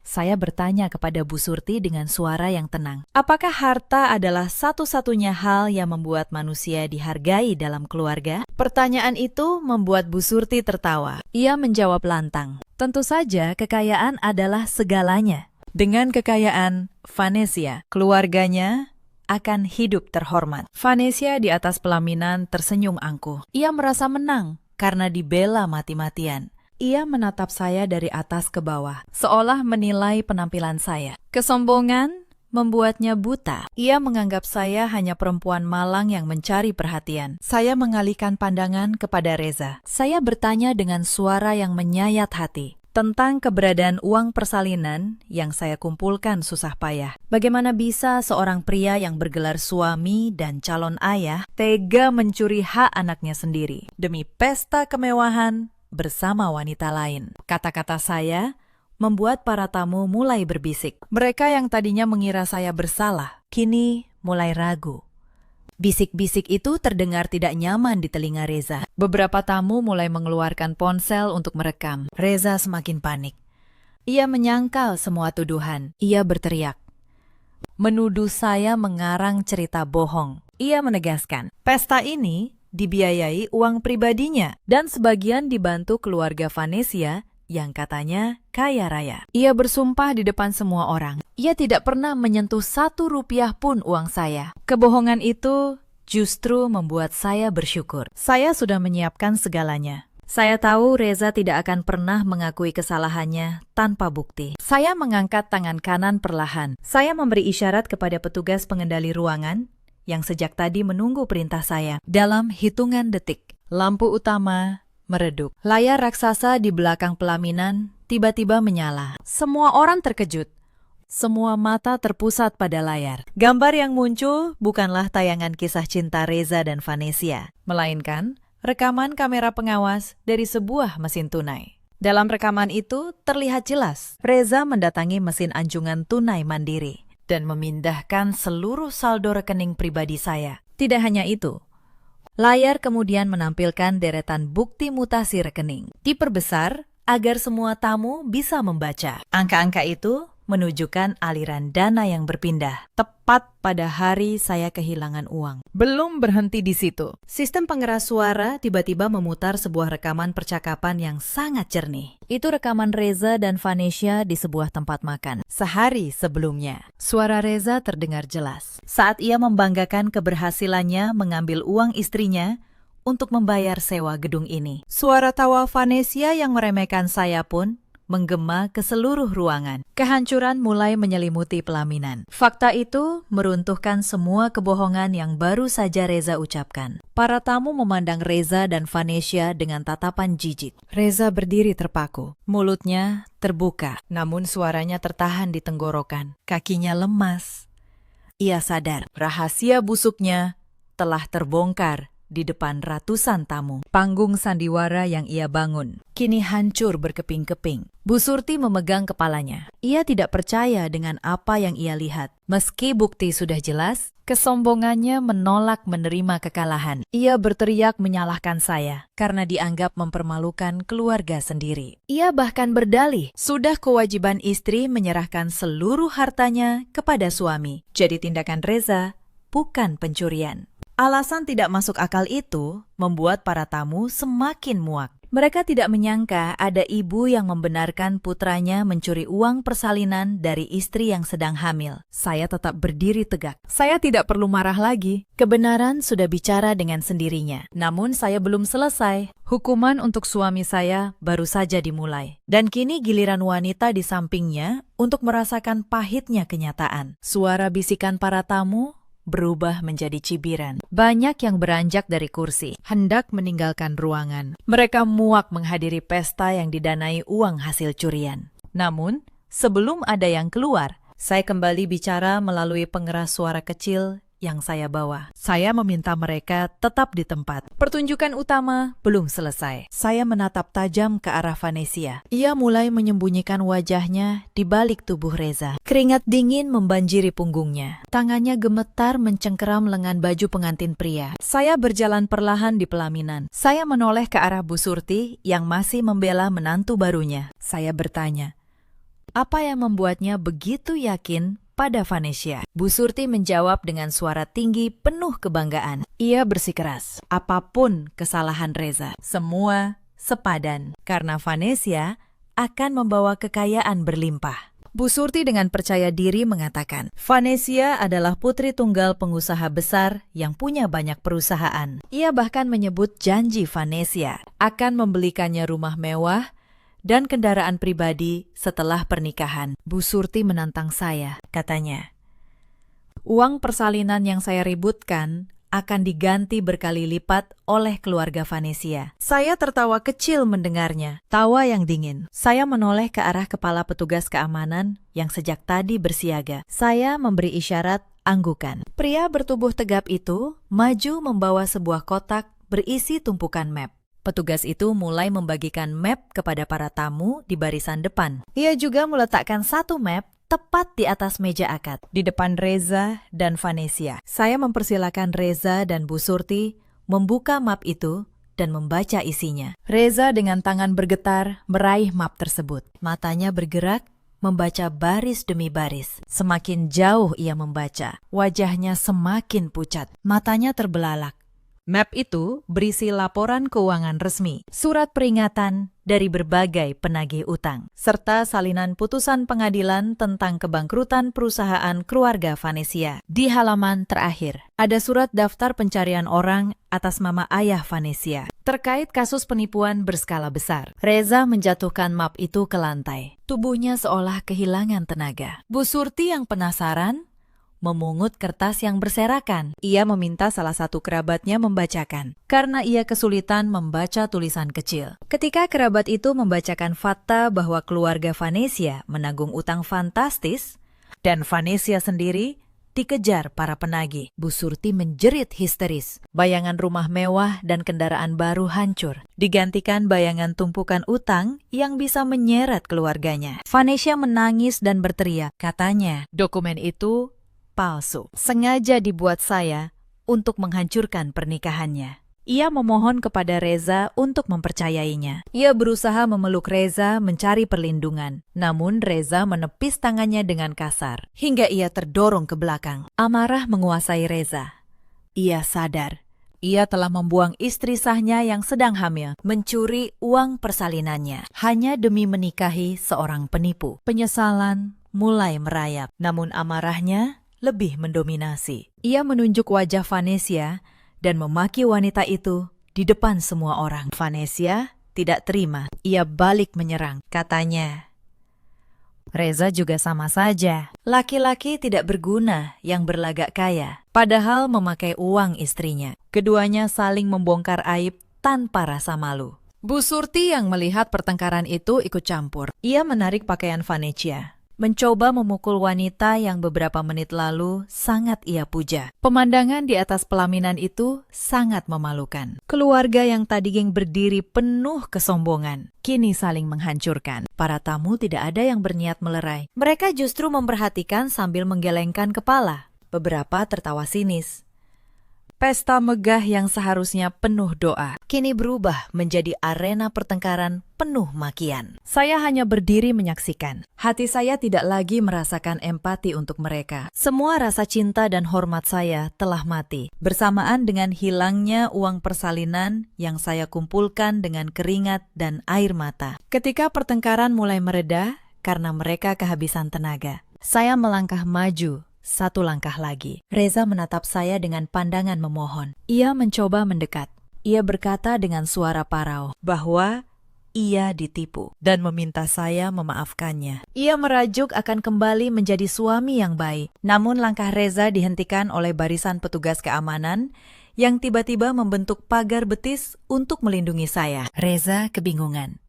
Mengapa para petugas memperlakukan istrinya yang ia anggap miskin dengan begitu istimewa? Pertanyaan besar muncul di benak Reza dan Bu Surti. Siapa sebenarnya saya? Dan mengapa saya punya kuasa sebesar itu di tempat semewah ini? Salah satu petugas mengangkat tangannya, memberi peringatan keras agar Reza tidak berani melangkah maju. Saya menatap suami saya dengan pandangan dingin, seolah ia orang asing yang tidak pernah saya kenal. Lalu, saya mengalihkan pandangan ke arah pintu samping. Saya memberi isyarat dengan anggukan kepala. Dari pintu itu, masuklah seorang pria parubaya berpakaian sangat rapi. Pria itu adalah manajer umum hotel, orang yang memiliki otoritas tertinggi dalam operasional gedung ini. Ia berjalan cepat, namun tetap menjaga wibawa. Ia melewati para tamu yang masih tegang dan langsung menuju ke hadapan saya. Kejadian berikutnya membuat seluruh orang di ruangan terdiam. Manajer umum yang sangat dihormati banyak pengusaha itu menundukkan tubuhnya dalam-dalam di hadapan saya. Ia membungkuk dengan sikap penuh hormat, sikap yang hanya diberikan kepada pemimpin tertinggi. Setelah membungkuk, ia berdiri tegak dan berbicara lantang agar Reza, Bu Surti, dan seluruh tamu mendengar. Ia meminta maaf kepada saya atas ketidaknyamanan yang terjadi di dalam gedung miliknya. Ia menyatakan seluruh petugas keamanan siaga penuh menjalankan apapun perintah saya. Mendengar kata gedung miliknya, lutut Reza tiba-tiba kehilangan tenaga. Ia memandang saya dan manajer umum bergantian dengan wajah pucat pasi. Bu Surti melangkah maju dengan wajah merah. Ia menunjuk manajer umum, menuduhnya salah mengenali orang. Ia bersikeras, saya hanya menantu dari keluarga biasa, tidak mungkin punya hubungan dengan tempat semewah ini. Ia bahkan menuduh saya telah membayar manajer itu untuk bersandiwara demi balas dendam. Manajer umum menatap Bu Surti dengan pandangan merendahkan. Ia mengambil sebuah pengendali jarak jauh dan menekan satu tombol. Layar besar di belakang pelaminan, yang sebelumnya menampilkan bukti kejahatan Reza, kini berubah. Layar itu menampilkan struktur organisasi perusahaan besar yang menaungi jaringan hotel mewah ini. Di posisi paling puncak, tertera sangat jelas nama lengkap saya beserta foto resmi. Manajer umum menjelaskan kepada semua orang, saya adalah pemilik tunggal dan sah dari seluruh kekayaan perusahaan ini. Saya memilih hidup sederhana karena tidak ingin harta saya dimanfaatkan orang-orang yang salah. Penjelasan itu bagaikan petir di siang bolong bagi Reza dan Bu Surti. Reza mengingat kembali semua perbuatannya. Ia selalu merendah sanoi, membatasi uang belanja saya, dan mencuri uang persalinan yang ternyata tidak seberapa dibanding kekayaan asli saya. Ia sadar uang muka yang ia bayarkan untuk sewa ruangan ini sebenarnya kembali ke kantong istrinya sendiri. Ia telah mencuri dari orang yang paling berkuasa di tempat itu. Bu Surti terhuyung. Tangannya meremas dada. Kesombongannya selama ini ternyata dibangun di atas kebodohan yang memalukan. Wanita yang selalu ia hina ternyata pemegang kendali kekayaan luar biasa. Ia menyadari, andai ia bersikap baik kepada saya, ia sudah pasti hidup bergelimang kemewahan. Vanesia yang sejak tadi terdiam, semakin menyusut.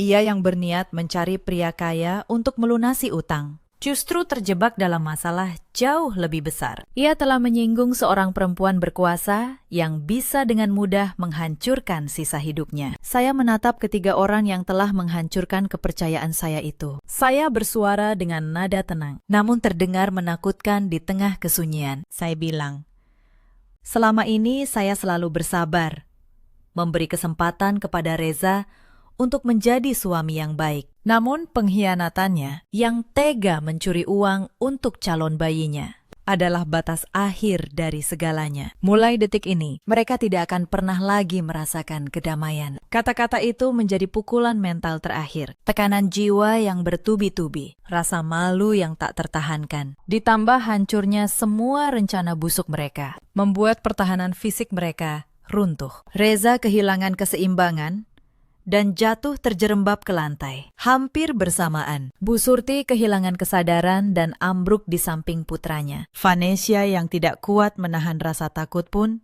ikut tumbang, pingsan di atas karpet tebal ruangan. Ketiga orang yang tadi berdiri penuh kesombongan, kini tergeletak tidak berdaya, menjadi tontonan memalukan bagi semua orang yang hadir. Suasana ruangan sempat kacau, namun tidak ada satupun tamu yang berniat menolong. Mereka hanya memandang jijik ke arah pelaminan. Saya tetap berdiri tenang. Saya menoleh ke arah manajer umum dan memerintahkan agar petugas medis dipanggil, hanya untuk memastikan mereka tidak mati. Karena saya ingin mereka menghadapi hukuman dalam keadaan sadar sepenuhnya. Petugas medis datang dengan cepat. Hanya butuh beberapa menit untuk menyadarkan ketiganya. Saat memori kejadian memalukan itu kembali, kepanikan yang jauh lebih besar menyerang mereka. Reza langsung bersimpuh di lantai. Ia merangkak mendekati saya. Air mata mengalir deras. Pria yang tadinya angkuh itu kini memohon ampun. Ia memanggil nama saya dengan penuh penyesalan. Ia berjanji akan menjadi budak seumur hidup, asalkan saya mau menerimanya kembali, demi bayi dalam kandungan saya. Permohonan itu sama sekali tidak melunakkan hati saya. Hati saya telah membeku sejak Reza memilih menyewa tempat mewah untuk wanita lain, memakai uang yang seharusnya menjadi hak anak saya. Saya menatapnya dengan pandangan tajam. Saya mengingatkan, pria di hadapan saya inilah yang menyuruh istrinya diam saat bertanya soal uang tabungan persalinan yang hilang. Saya katakan dengan tegas, bayi dalam perut saya tidak membutuhkan sosok ayah yang bermental pencuri dan pengkhianat. Saya punya lebih dari cukup untuk membesarkan anak saya sendiri dengan penuh kehormatan. Bu Surti yang baru sadar mencoba bangkit. Ia merasa pusing dan malu melihat putranya mengemis. Dengan sisa keberaniannya yang rapuh, ia membentak. Ia menyuruh saya menghentikan semua ini dan membawa Reza pulang.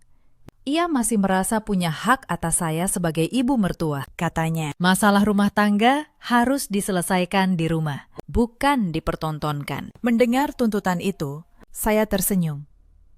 Saya bilang, Bu Surti mungkin lupa atau memang tidak pernah tahu kenyataan tentang rumah yang selama ini mereka tinggali. Saya menjelaskan dengan lantang. Bangunan tempat Bu Surti tinggal selama ini adalah properti milik perusahaan saya. Dibeli jauh sebelum saya menikah dengan Reza. Saya membiarkan mertua saya menempatinya secara gratis selama ini. Karena saya berusaha menjadi menantu yang berbakti. Namun karena ia telah membantu Reza mengkhianati saya, hak tinggal itu telah saya cabut. Terhitung sejak 1 jam yang lalu. Bu Surti ternyanga. Saya melanjutkan dengan tenang. Saat mereka sibuk menikmati pesta palsu ini, tim dari perusahaan saya telah mengeluarkan seluruh barang milik mereka dari rumah. Barang-barang itu kini diletakkan di pinggir jalan. Kunci rumah telah diganti. Bu Surti tidak lagi punya tempat tinggal dan harus mencari naungan sendiri mulai malam ini. Kabar itu meruntuhkan pertahanan Bu Surti. Ia menangis meraung, menyadari kini ia menjadi orang tua yang luntang-lantung di jalanan. Sementara itu, suara sirine dari kendaraan pihak berwajib terdengar dari arah luar, perlahan semakin mendekat.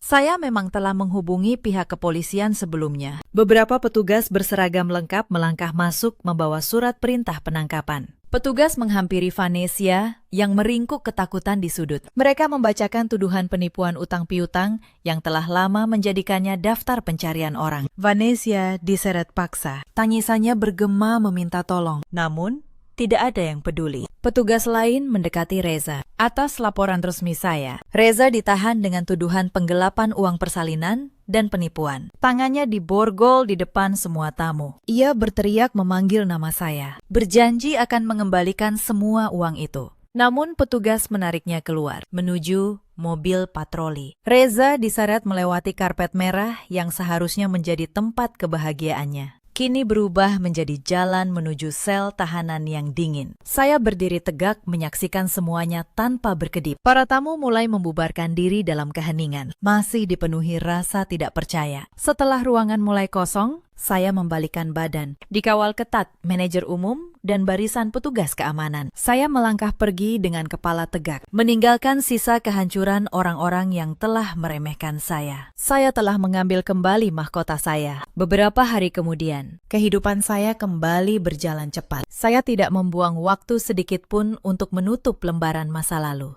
Di ruang kerja pribadi yang luas, saya duduk bersama tim kuasa hukum terbaik perusahaan. Di atas meja kayu jati, terhampar dokumen gugatan cerai dan pemisahan harta. Saya membaca setiap kalimat tanpa keraguan. Pengalaman dikhianati telah menempa saya menjadi perempuan yang jauh lebih kuat. Kuasa hukum saya menjelaskan, proses perceraian akan berjalan cepat, mengingat status Reza kini sebagai tahanan. Bukti perselingkuhan dan pencurian sudah sangat kuat. Tidak bisa dibantah di pengadilan. Saya mengambil pena dan menandatangani setiap lembar dokumen itu. Saya berpesan kepada kuasa hukum, pastikan Reza tidak mendapatkan 1% pun dari aset perusahaan maupun harta pribadi saya. Ia keluar dari kehidupan saya persis seperti saat datang, tanpa memiliki apa-apa. Siang itu juga, dokumen perceraian dikirim ke tempat Reza ditahan. Dari balik jeruji, ia menerima map gugatan cerai dengan tangan gemetar. Saat membaca bahwa istrinya menuntut perpisahan mutlak, tangisnya kembali pecah. Ia memukul-mukul dinding selnya, melampiaskan frustrasi dan penyesalan. Namun kemalangan Reza tidak berhenti di situ. Pihak kepolisian melakukan pemeriksaan kesehatan rutin terhadap tahanan baru. Ketika hasil pemeriksaan Reza keluar, petugas menemukan zat terlarang di dalam tubuhnya. Saat diinterogasi, Reza mengaku beberapa bulan terakhir ia diam-diam memakai barang terlarang itu karena tertekan oleh tuntutan gaya hidup Vanessa yang terus mendesaknya membeli barang mewah. Penemuan ini membuat Reza dijerat pasal tambahan yang sangat berat. Hukuman kurungannya dipastikan bertambah lama. Kehancuran Reza kini benar-benar sempurna. Di tempat lain,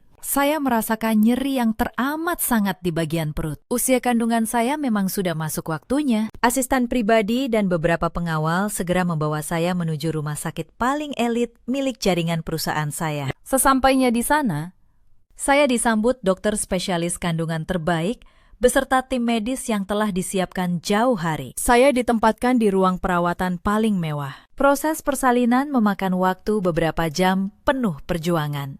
Meski harus melewati rasa sakit luar biasa, tanpa didampingi seorang suami, saya tidak pernah merasa lemah. Saya terus mengingat tujuan hidup saya, memberikan masa depan cemerlang bagi malaikat kecil yang akan segera lahir. Saya mengatur nafas sesuai arahan dokter. Saya mengerahkan seluruh sisa tenaga pada dorongan terakhir. Akhirnya, ruang bersalin itu dipenuhi suara tangisan bayi yang kencang. Dokter dengan wajah bahagia memberitahukan, anak saya lahir sehat dan sempurna. Rasa lelah dan sakit seketika menguap. Air mata haru mengalir membasahi pipi saya. Saat perawat meletakkan bayi mungil itu di atas dada saya memeluk anak pertama saya dengan erat. Saya mencium keningnya berkali-kali. Kehadiran bayi itu adalah pelita yang menerangi hati saya. Setelah melewati badai pengkhianatan, saya berbisik lembut di telinga bayi saya. Saya berjanji akan menjadi ibu sekaligus pelindung, yang tidak akan pernah membiarkan siapapun menyakiti kami lagi. Beberapa hari kemudian, saya duduk bersandar di ranjang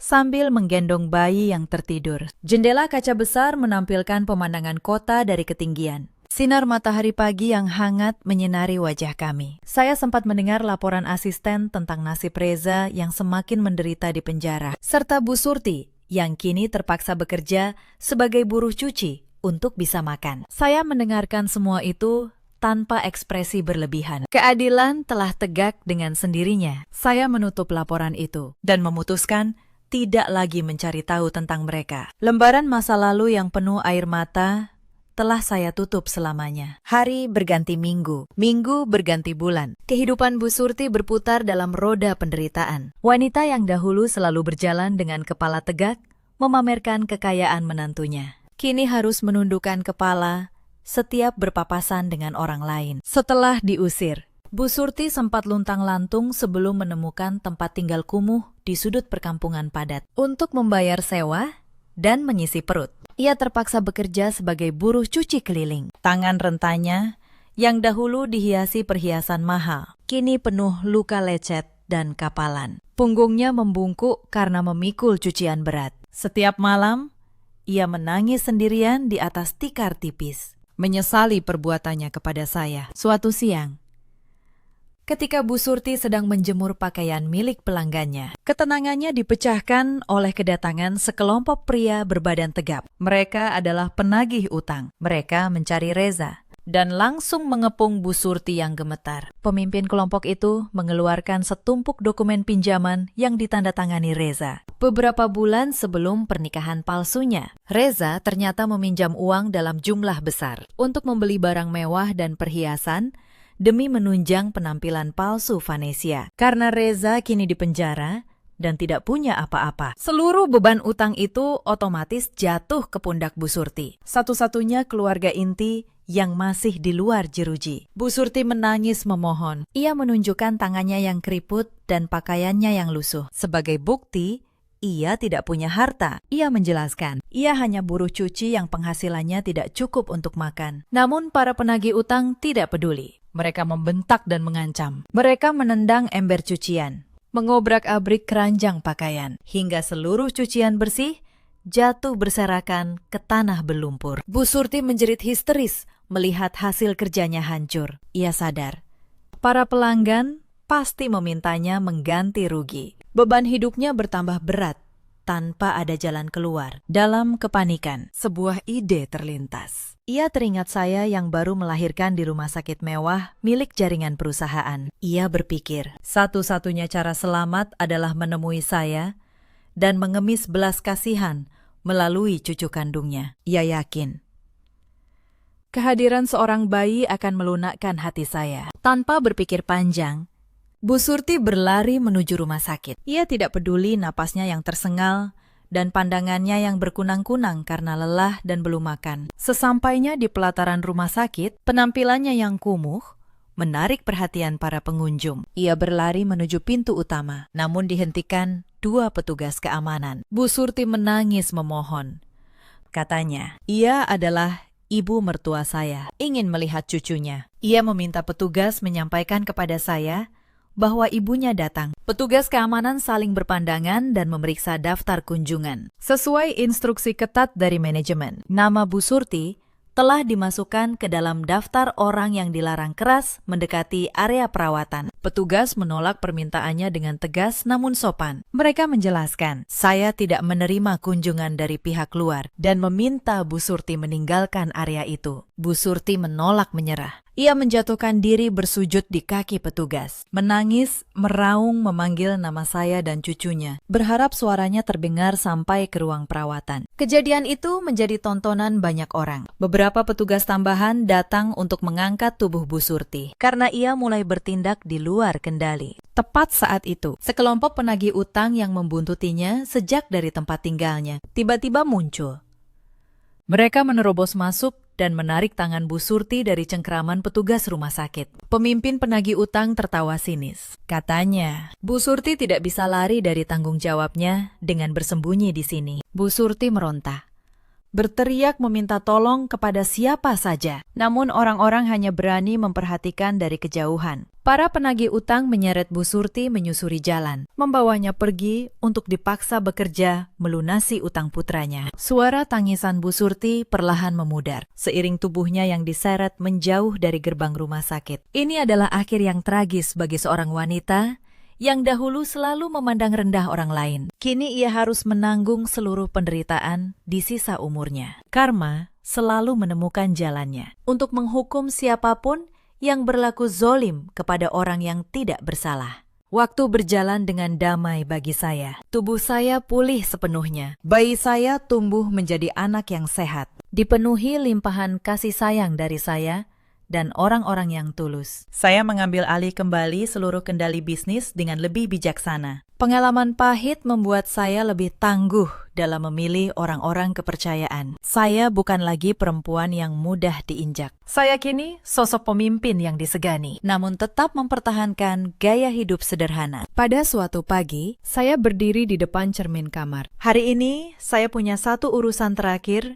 untuk menutup lembaran masa lalu secara mutlak. Saya telah meminta orang kepercayaan saya mengatur kunjungan ke rumah tahanan tempat mantan suami saya mendekam. Saya tidak datang untuk memberi pengampunan. Saya datang untuk menegaskan garis pembatas antara kehidupan lama mereka dengan kehidupan baru yang saya bangun bersama anak saya. Sesampainya di penjara yang dikelilingi tembok tinggi dan kawat berduri, saya diarahkan ke ruang pertemuan khusus dengan pembatas kaca tebal. Suasananya dingin dan suram. Saya duduk dengan tenang menunggu. Tidak lama, terdengar langkah kaki yang diseret pelan. Seorang petugas membawa Reza masuk. Penampilannya benar-benar terpuruk. Jauh berbeda dari sosok pria angkuh yang dulu membanggakan diri. Rambutnya memanjang berantakan, wajahnya kusam, kantung matanya tebal, menandakan ia terus dihantui mimpi buruk. Tubuhnya menyusut akibat tekanan batin. Ketika Reza melihat saya duduk di balik kaca, air matanya langsung tumpah. Ia bergegas duduk dan meraih gagang alat komunikasi. Saya juga mengangkat gagang di sisi saya. Suara isak tangisnya terdengar memilukan. Ia memanggil nama saya berkali-kali. Ia memohon,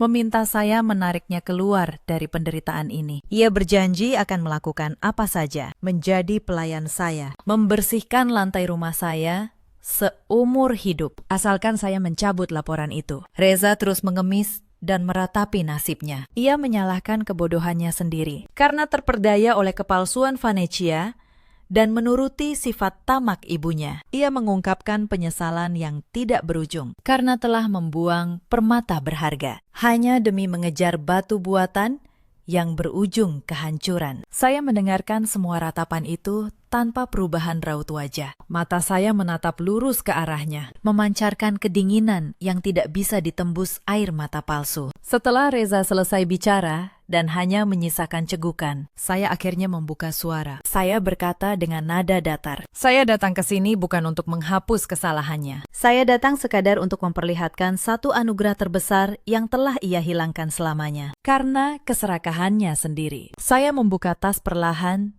dan mengeluarkan selembar foto. Saya menempelkannya kuat ke arah kaca agar Reza bisa melihatnya jelas. Foto itu menampilkan bayi kami yang tersenyum ceria dalam pakaian rapi. Melihat wajah bayi yang lucu dan sehat itu, Reza terdiam kaku. Matanya membelalak, menyerap setiap detail wajah anak kandungnya yang tidak pernah ia temui sejak lahir. Tangannya tanpa sadar mencoba menggapai dan mengelus foto itu. Namun tangannya hanya membentur permukaan kaca tebal yang dingin. Reza menangis sejadi-jadinya. Dadanya sesak. Ia menyadari ia tidak akan pernah bisa menyentuh, menggendong, atau merasakan kehangatan anaknya secara langsung. Ia telah merampas haknya sebagai seorang ayah. Tepat pada hari ia merampas uang persalinan untuk membiayai pesta kebohongannya. Reza memukul-mukul kaca, memohon agar diizinkan menyentuh foto itu sejenak. Namun saya menarik foto bayi saya dan menyimpannya kembali ke dalam tas dengan tatapan dingin. Saya berdiri dari kursi. Saya menatap Reza untuk yang terakhir kalinya melalui gagang alat komunikasi. Saya menyampaikan pesan penutup yang akan terus menjadi mimpi buruk di telinganya sepanjang sisa hidupnya. Saya katakan, anak ini akan tumbuh menjadi manusia yang luar biasa, bermartabat, dan penuh kasih sayang. Dan ia akan tumbuh besar tanpa pernah perlu mengetahui siapa pengkhianat pengecut yang menyumbangkan benihnya. Hukuman yang sebenarnya baginya bukanlah dinding sel ini, melainkan kenyataan bahwa setiap hari ia harus bernapas menanggung kesadaran betapa bodohnya ia, menukar harta karun sejati dengan sampah yang tidak berharga. Setelah mengucapkan kalimat itu, saya meletakkan gagang alat komunikasi dan membalikan badan. Reza menjerit histeris memanggil nama saya. Ia menggedor kaca dengan kepalan tangan, hingga memancing perhatian penjaga. Beberapa petugas masuk dan meringkus tubuhnya, menyeretnya kembali ke kurungan. Jeritan putus asa Reza menggema di sepanjang lorong sunyi, menjadi saksi bisu penyesalan tiada akhir. Saya terus melangkah keluar dari tempat suram itu dengan langkah ringan. Saya melepaskan seluruh sisa beban yang sempat mengikat pikiran saya. Sesampainya di luar, saya berhenti sejenak untuk menghirup udara kebebasan dalam-dalam. Sinar matahari pagi terasa sangat menghangatkan. Saya menyadari sebuah kebenaran, bahwa kehormatan seorang perempuan tidak pernah ditentukan oleh perlakuan buruk dari pria yang mencoba menghancurkannya. Seorang perempuan memiliki kemandiriannya sendiri, yang tidak bisa dirampas oleh siapapun di dunia ini. Ujian menyakitkan yang saya lewati telah menempa saya menjadi baja, membuktikan, bahkan dari dasar jurang pengkhianatan yang paling dalam sekalipun, seorang perempuan sejati mampu bangkit dan membangun kembali kerajaannya dengan pondasi yang tidak akan pernah goyah lagi. Cerita ini mengajarkan kita banyak hal. Jangan pernah mengukur nilai seseorang dari harta yang ia miliki. Dan jangan pernah mengkhianati orang yang tulus mencintai kita hanya demi kemewahan yang semu. Di luar sana, ada banyak perempuan seperti saya dulu. Mereka tulus, sabar, dan memberikan segalanya. Namun balasannya hanya pengkhianatan. Kepada kalian, ingatlah, kesabaran bukan berarti kelemahan. Ada pula banyak suami seperti Reza yang silau oleh kemewahan palsu, hingga membuang permata sejati di rumahnya sendiri. Dan ada para ibu mertua seperti Bu Surti yang mengukur menantu dari isi dompet, sampai lupa bahwa ketulusan jauh lebih berharga dari emas. Dalam hidup, kita selalu punya pilihan, memilih untuk menabur kebaikan atau menabur keserakahan. Dan pada akhirnya, kita sendiri yang akan menuai hasilnya. Ceritakan kisah kalian di kolom komentar. Terima kasih sudah menemani sampai akhir.